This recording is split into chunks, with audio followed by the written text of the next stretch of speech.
Hello, everyone. So we have a very, very special session that's about to start called Ancient Wisdom in the Ocean. And to open the space, we have our dear brother Jacob. Thank you.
Thank you, Jacob.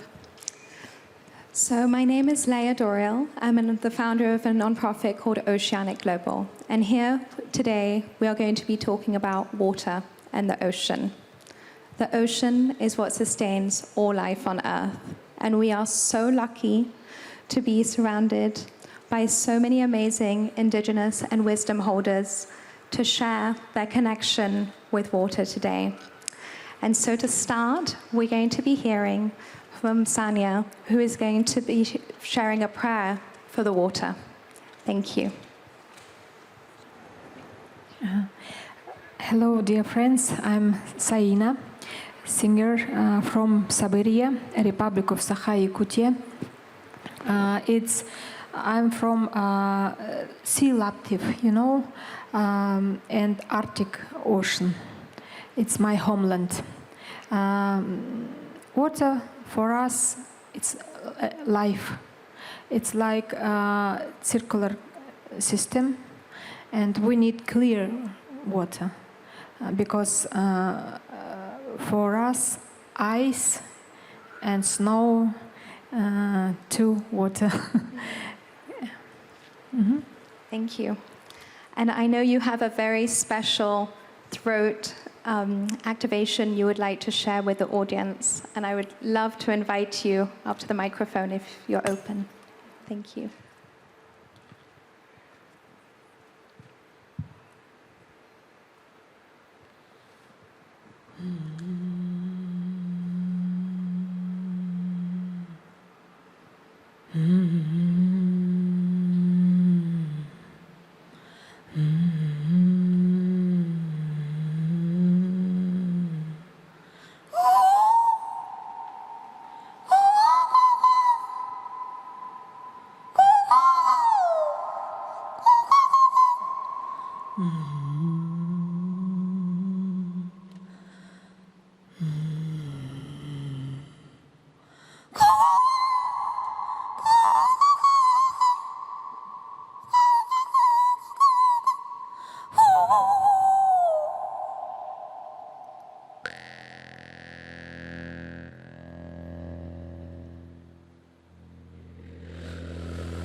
Thank you.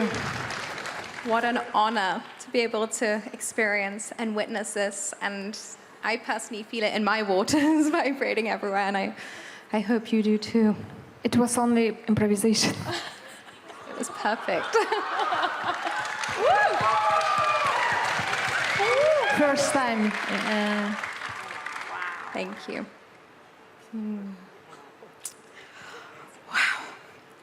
Okay, what an amazing start. So, I'm not sure how we're going to top that, but we will just add to it. We'll add to the flow. So, great-grandmother Mary.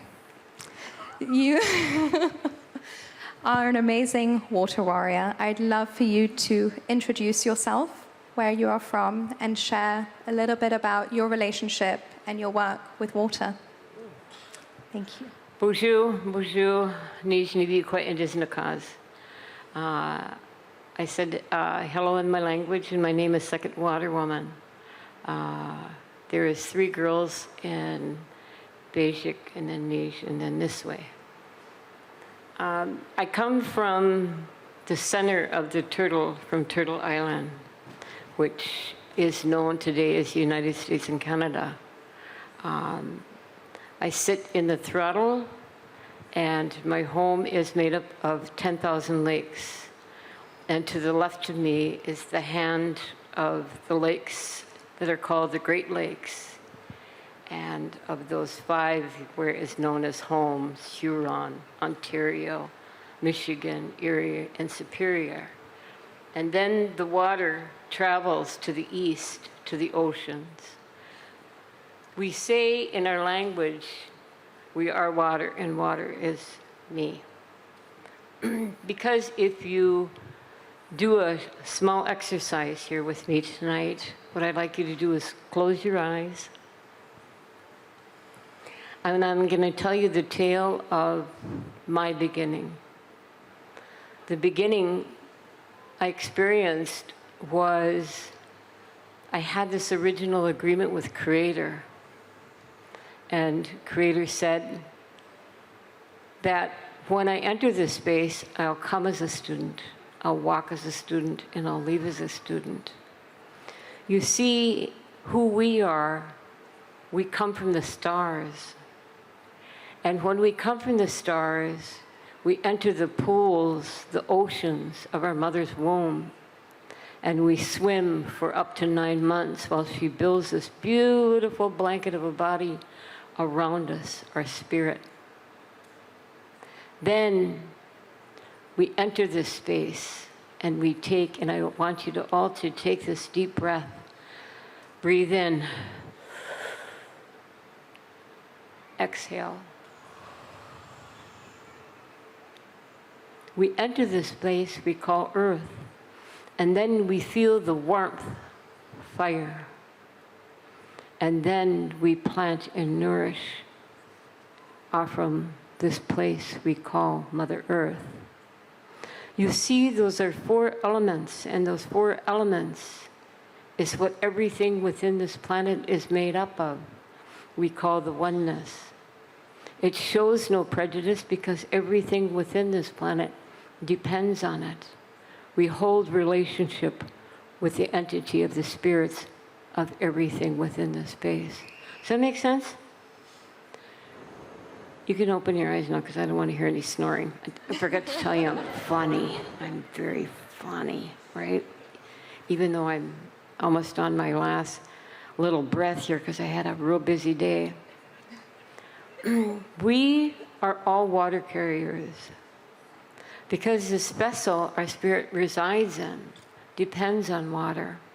Some say 60%, 70%, depends on, who the individual is how much space this vessel depends on water. We cannot go out and pray for the waters because how grandiose thinking is that, right? If we really look at it, of who we are as a 2-legged, living on the landmass is very small compared to the oceans out there.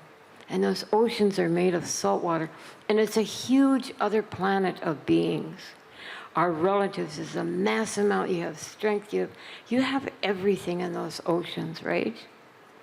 And then as you enter the inlands and this stuff, where Mother Earth provided the waters for the 2-legged and all the other beings and the plant life to reside on, is very little. You see, Mother Earth provided this space, provided this water and that there for us to nourish, to be the best gardeners, the best caretakers ever. And through prophecy, we're in the time where it's fading. The heartbeat is lowering and the pulse is getting weak. So no matter how we look at water today, because the consumption of water right now, you see this beautifulness behind us. That's what it's becoming. It's just an artistry of a vision that used to be. You see the water that is in these containments should never be in these containments because there's no life in it. I don't care what they tell you. There is no life on it. The water that was to be provided for us, we could drink from our homelands, put a spigot in the ground, drink from the waters that fall from the sky. It's very rare we can do that anymore. So if we do no longer have that containment of purity, then our vessels have somewhat toxicity in us. And so our spirit is thriving to exist in this blanket we call a body.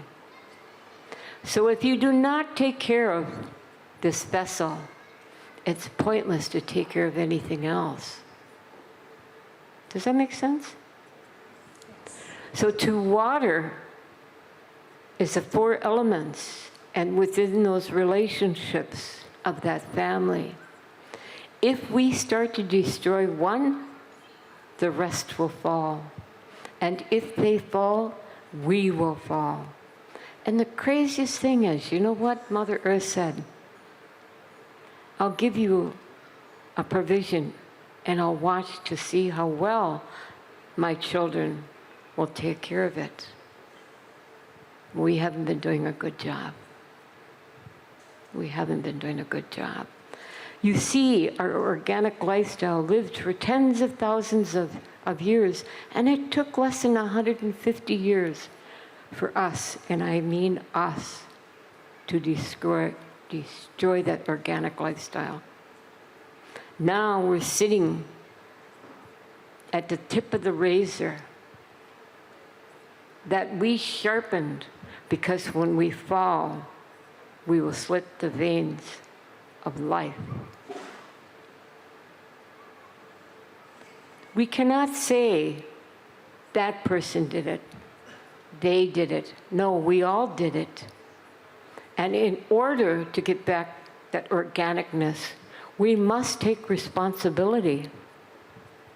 And that responsibility is doing simple things, because the children that's coming up are going to watch those simple things, and the simple things to get back to those footprints of our organic ancestors is going to be the survival that is going to lead them into the future. But if we do not, and we keep pointing fingers, and we keep taking consumption, and we keep saying, you know, to save this water in these containers, we're not good stewards. We're not good stewards. So I want to say this, and I want to close with this. Don't be afraid to cry, because you got to remember our ancestors are in us, and they're all around us. And when we cry, this body is a plant. It's our ancestors nourishing us. It's showing their love to us. So shed those tears. Embrace. Let this body of a plant be nourished by water. Does that make sense? So what I want to say to you is be a good vessel. Be a good caretaker. Miigwech.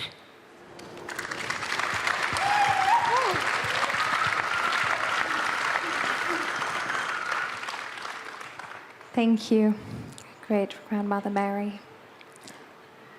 I would now like to invite Bodhi, a youth solutionist, to share a little bit about his journey and relationship with water. I thought my elders were going to go first.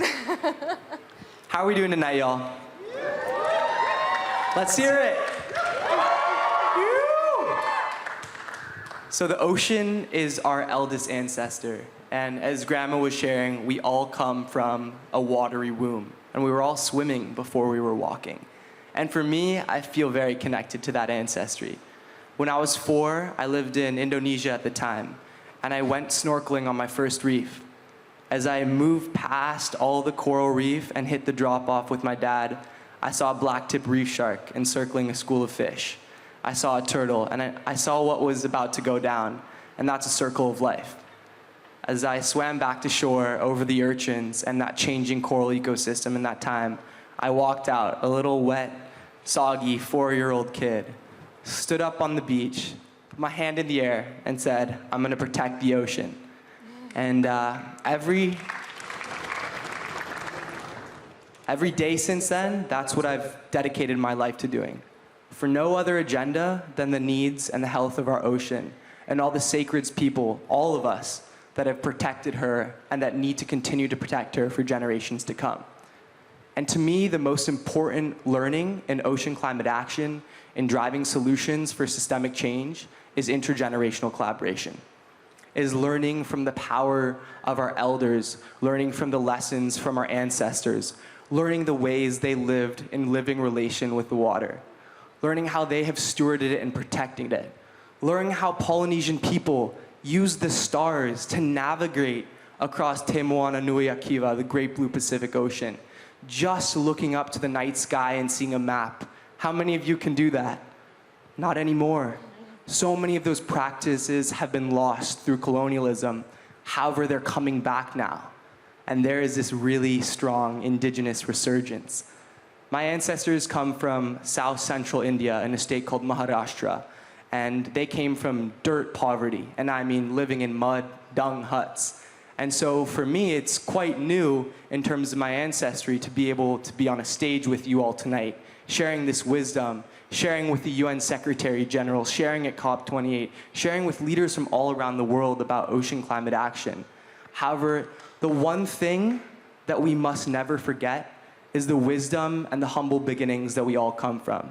We're ocean peoples, we're voyaging peoples, and regardless of where you come from, you can still find your waka, you can still find your wa'a, your canoe. And I think when we come back to our canoes, we're able to see and voyage to a better future. And as a great mentor, Aulani Wilhelm from Uncle Hokulea, a voyaging vessel, gives me a lot of mana, gives me a lot of energy every time I think about Hokulea. From the wisdom they've shared about how they use the stars as a map to go from Tahiti to Fiji to French Polynesia and across the archipelago all the way up to Hawaii has been so powerful. And when we learn from our ancestors, when we feel that wisdom, we're able to drive systemic action at scale. And that's exactly why we're all oceans people. So let yourself feel the waters that live within you. Know that you're inextricably linked. Know that ocean health is connected to human health and that they're the same living entity, and that you are all future ancestors, present elders, and you have so much knowledge to share as it comes to protecting the water. It's our shared mission. We all have a role to play, and the time for the voice of the ocean and standing up for her is now. So thank you, Mona, and thank you for all the elders and ancestors that have protected her and will continue to live every single day doing that. And for all the young leaders emerging in the space, driving solutions for coral, for sustainability, for most importantly, artisanal fishing, for the Rahui system of marine management, and all the other solutions. Out of respect for my elders, I'm going to pass it back. I want to thank you all for being here and know that the ocean is your heart and the ocean is all of our hearts. The ocean is life.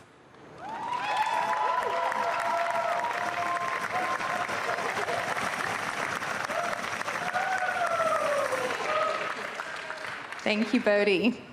Oof. Okay.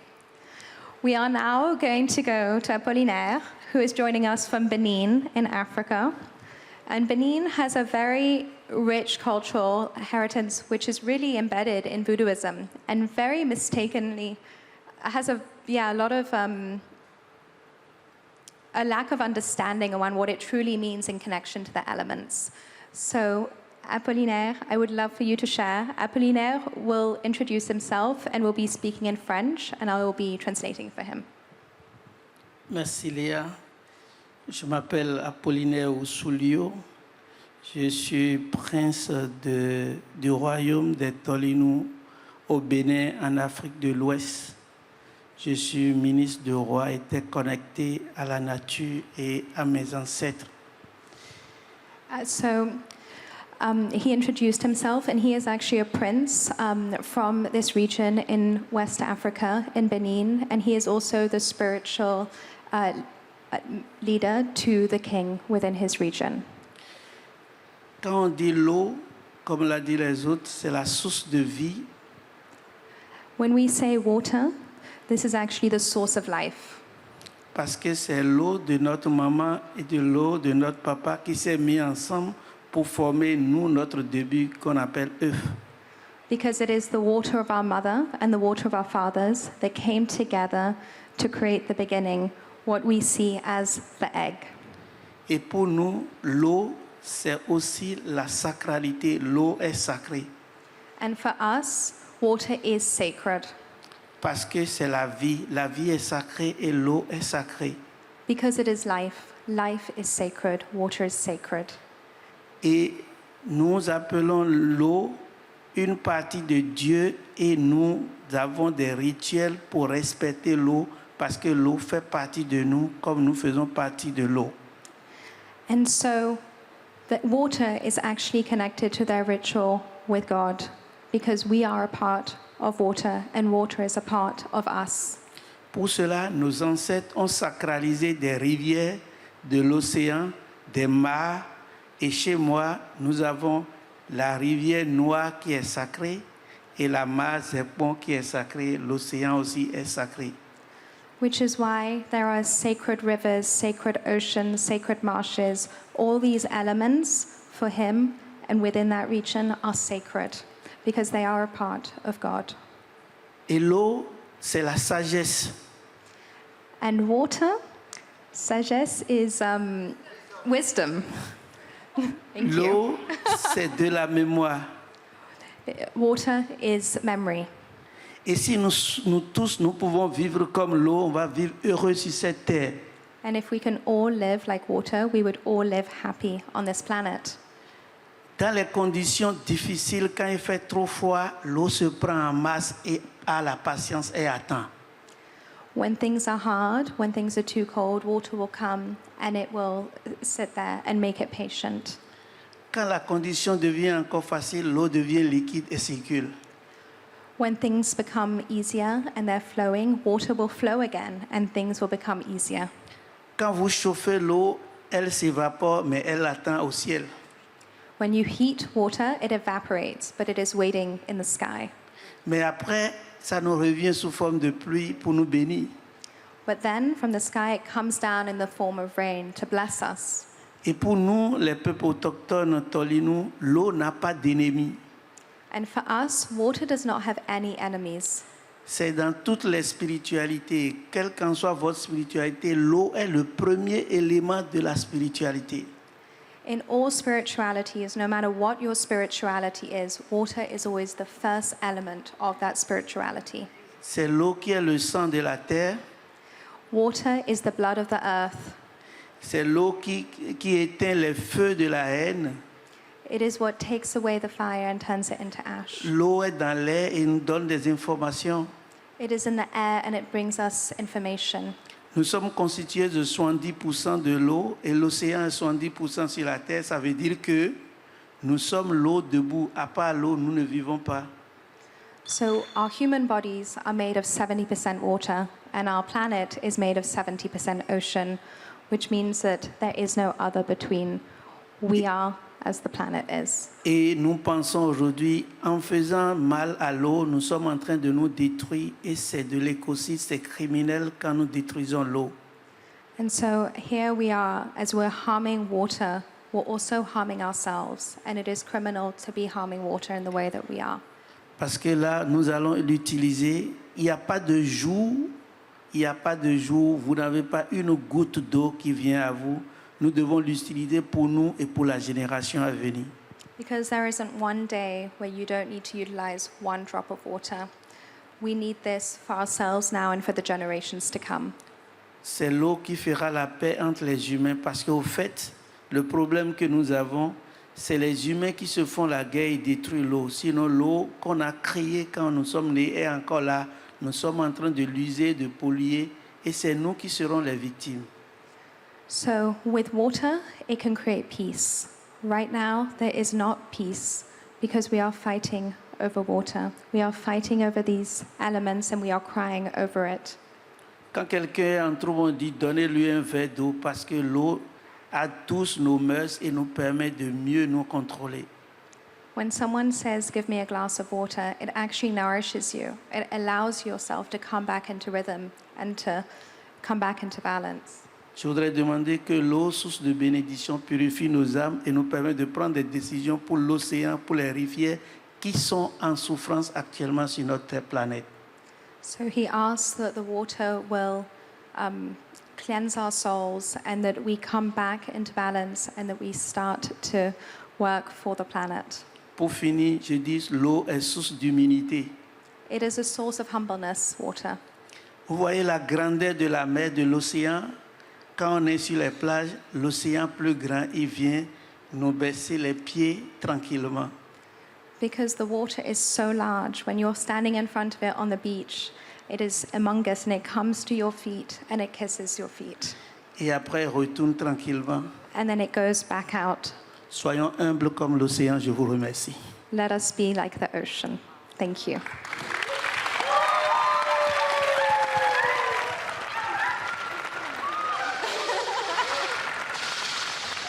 Merci, Appolinaire. And now, Aya, we'd love for you to share a little bit about your journey with water. Thank you. Assalamu alaikum, everyone. My name is Aya, and I'm connected to 3 different lands and waters. I'm originally from Egypt and Palestine, and I also lived here for 20 years, so the waters of the UAE mean a lot to me. Thank you. So we have a verse in the Quran that says, وَجَعَلْنَا مِنَ الْمَاءِ كُلِّ شَيْءٍ حَيًّا. From water we've created all of life. And as our brother said here, all spirituality and all cultures share water at the start of creation. So when I wanted to look at what we've created, I looked at water. And I was walking one day on the Nile, and it reflected back to me waste, toxicity, and dryness in some places, and it mirrored what we've created as humans. And I left with a very, very heavy heart that day, walking on the Nile. And then something kept ringing in me. You have to go back. You have to go back to the Nile.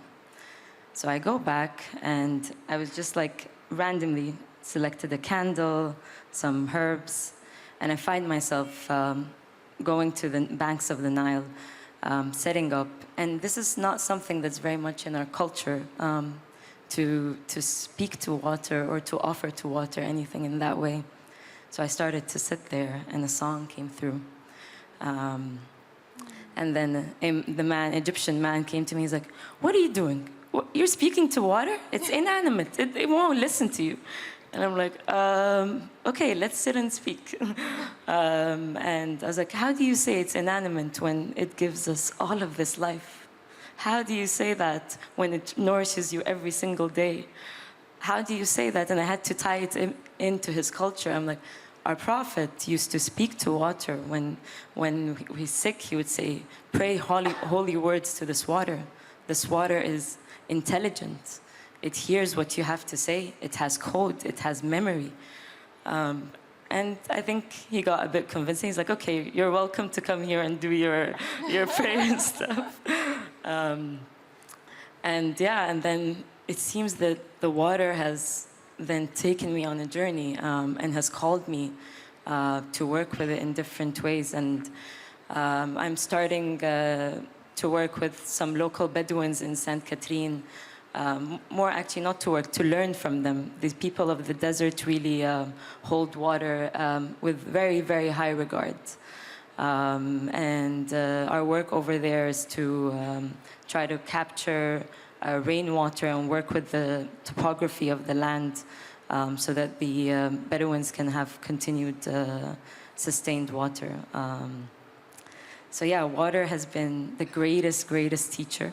I always come to her with humility and bowing to say that as humans, I'm sorry for our arrogance, and I hope we listen more, because there's a lot to say.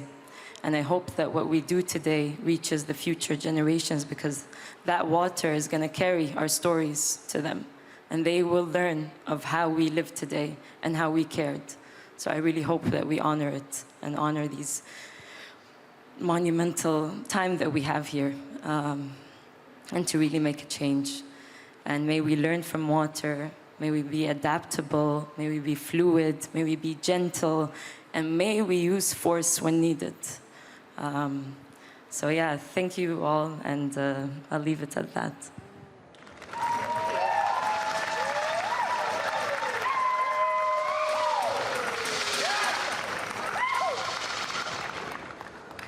So we're going to be wrapping up now, and I invite you all to really let land and integrate all the amazing wisdom that was shared so gracefully tonight. And may the invitation be to be in relationship with water as we move forward. Thank you.